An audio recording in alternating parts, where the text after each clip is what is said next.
बीड हत्या प्रकरणात मोठी अपडेट। मुख्य आरोपी सुदर्शन घोले आणि सुधीर सांगळे अटकेत, तर टीप देणाऱ्या सिद्धार्थ सोनावणेही ताब्यात।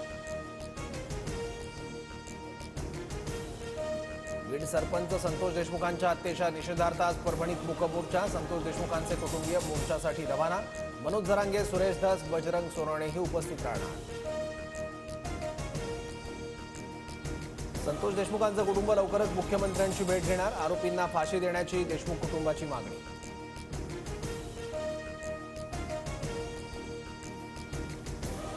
बीड हत्येप्रकरणी राज्यपालांकडून सर्वपक्षीय नेत्यांना भेटीसाठी 6 तारखेची वेळ। संभाजीराजेंसह सर्वपक्षीय नेते राज्यपाल CP राधाकृष्णन यांची भेट घेणार। वाल्मिक कराडच्या जीवाला सत्ताधाऱ्यांकडून धोका। कराडला संपून पुरावे नष्ट करण्याचा प्रयत्न सत्तेत बसलेल्यांचा असू शकतो। वडेट्टीवारांकडून भीती व्यक्त। वाल्मिक कराडच्या जवळचे अधिकारी SIT टीममध्ये। आमदार सुरेश धस यांचा आरोप। SITतील अधिकारी बदलण्यासाठी मुख्यमंत्र्यांशी चर्चा करणार।